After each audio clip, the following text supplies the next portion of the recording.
All right, guys, welcome to the pre-algebra lesson. We're going to perform some operations using square roots. Okay, so before we get into that, if I said x plus x and said evaluate that expression, what would you tell me? Well, you hopefully say 2x. And if I said 3c plus 4c, you would hopefully tell me, 3c, if c stood for cat, right? 3 cats plus 4 cats is 7 cats. Now, why is that important? Well, I'm going to show you why. Okay, so if I had, let's say, 3 times root 2 plus 5 times root 2, that's going to equal 8 root 2. Okay, so how do these relate to this? Well, think of this root 2 as like a variable, right? As x. If I said instead of 3 root 2, 3x, plus instead of 5 root 2, 5x, you would tell me, hey, 3x and 5x is 8x if you add them up. Well, 3 root 2 plus 5 root 2 is 8 root 2. What did I do to the 3 and the 5 here? Well, I added them, and I kept the root 2 right there. So the 8 came from 3 plus 5. The root 2 came from, well, it was the common square root between both of these terms. So why don't you take a second and, item number, we'll call that all item number 1. Now on to item number 2, problem for you.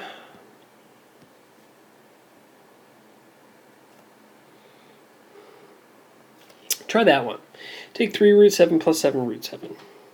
Well, okay, when we're adding square roots and they have the same square root, terms with the same square roots, I'm going to add the coefficients of the square root, or the number that's being multiplied by the square root. So 3 plus 7 is 10. And then I just multiply that by the common root, which was 7. And you're done. How about something like that, though? 2 root 5 minus root 5. Well, here's what I want you to think. 2 root 5. When you have minus root 5, like if I gave you that, negative x, you would tell me that's the same as saying negative 1 times x, right? Or you could write that as negative 1x. So when I give you negative root 5, I want you to think of that as negative 1 root 5.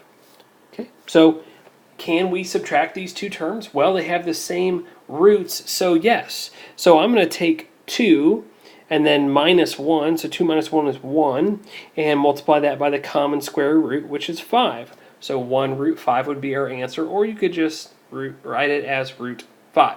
Okay, in the same way that 1c is just the same as saying c. Saying 1 root 5 is the same as just saying root 5. Okay.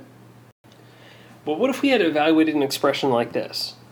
3 root 4 minus 7 root 3 plus 9 root 4. Well, remember, if some things have common square roots, it's almost like they're like terms. So these guys are like terms. Okay, so how would you add 3 root 4 to 9 root 4? Well, you'd say, hey, they have the same roots, so let's add the 3 and the 9 to get 12, and then multiply it by the common root, which was root 4. But now we have this guy right there. So what do we do with him? Well, he has a square root of 3, and this has a square root of 4. So they're not like terms. I can't combine them, so I just need to write it as negative 7 root 3. Didn't change it. I just rewrote it, and that's as simple as that gets there. All right, so we've done addition and subtraction. So now how about a little bit of multiplication, right? So if we said we were told to evaluate that expression, root 15 times root 6, you'd probably say, hey, that's great. We can do this. We've done it before. So 15, I can probably break that up into some number times another number, which would equal 15, and take that and multiply that by some number times another number, and both those things multiplied would get 6, right? So let's see, 15, I could break that up into 5 times 3, and 6, I could break that up into 2 times 3, right? And 5 and 3. Usually when we do this, one of these is a perfect square, and I can pull it outside the square root, right? Simple. But I can't. 5 and 3 are not square root, or perfect squares, and neither are 2 and 3. So doing this step doesn't help us this time. Okay? So how do we get some help here? Well, what I would suggest is use the product property of square roots, which says that root 15 times root 6 is really like saying the square root of 15 times 6, right? True. This is the same as that. And what is 15 times 6? Well, it's like saying 30 times 3, which is 90. Right? So now we have root 90. So what we could do is we could break this square root of 90 back into, well, we could put 15 times 6 here, 15 times 6. But we know that doesn't help us, right? So can we break 90 up into anything else, anything times something else that's not 15 and 6? Well, how about 9 times 10?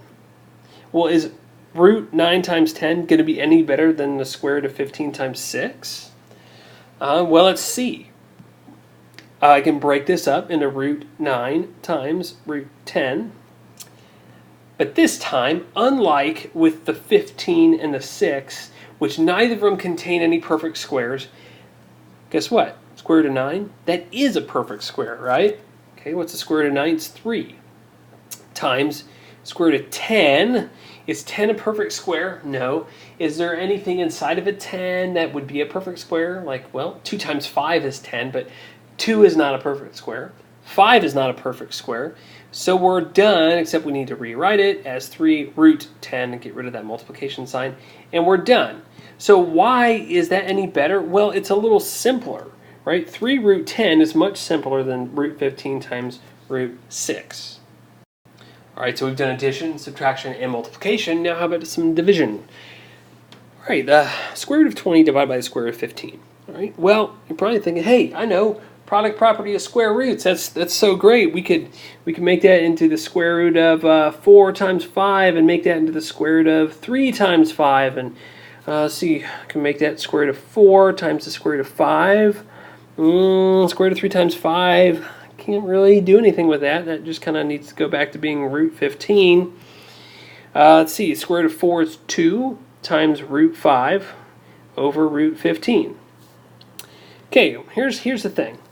This as an answer is not wrong. It's not wrong.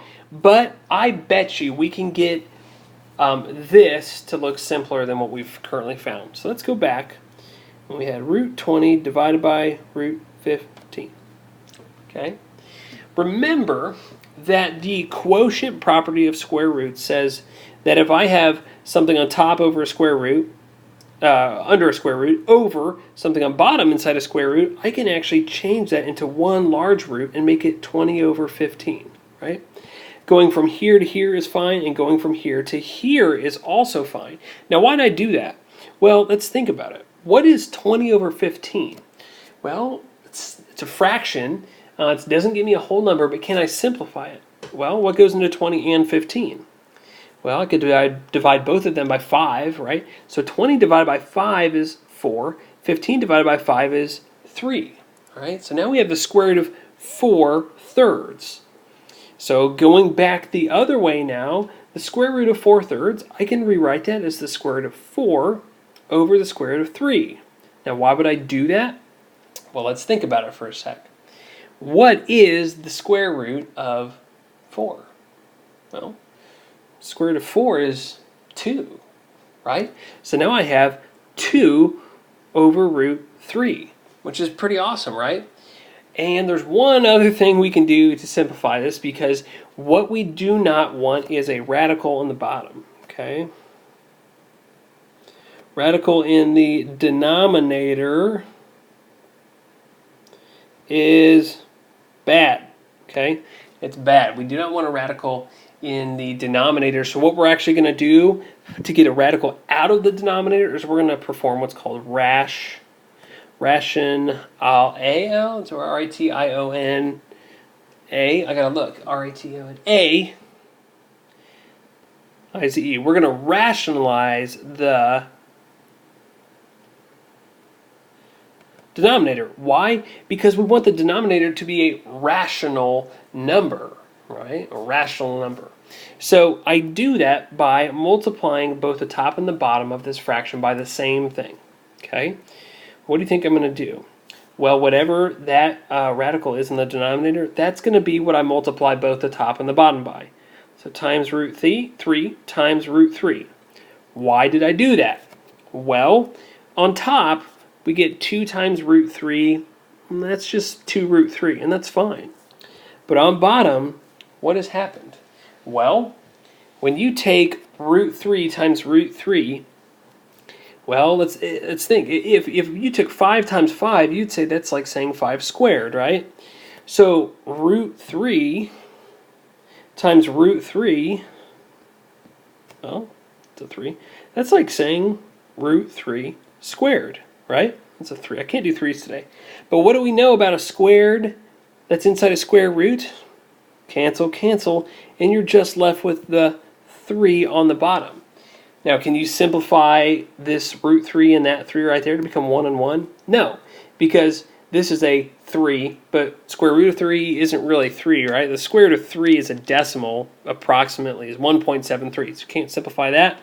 So we're done. So what we've just done is some fairly high-level algebra stuff. We're rationalizing the denominator. So just as a little more practice of rationalizing the denominator, this will be problem number 7. So I kind of threw you a complex one first, so we're going to back off just a bit. And if I had 4, and let's say square root of 3, and I said simplify that, what would you do? Well, here's what I'm hoping you do. I hope you look at that and say, 4 over root 3. There's an issue here. We have a radical in the denominator. We don't want to do that. So we're going to rationalize, which means I got to get the square root out of there. How do I do that? I multiply this fraction by, well, what's in the denominator there? A root 3. So let's multiply by a root 3 over a root 3. Okay. So let's see. 4 times root 3 is just 4 root 3. But root 3 times root 3, those right there, that's like saying root 3, well, times root 3, which is root 3 squared. And what happens when you have a squared inside a square root?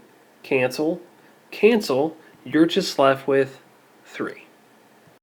All right, so one more. We're going to simplify that expression there. Okay, so again, the quotient property of square root says if I have one big square root and there's a fraction inside that square root, I'll break it up into what's on top inside of its own square root, so 20x squared, over what's on bottom inside of its own square root, 7, right?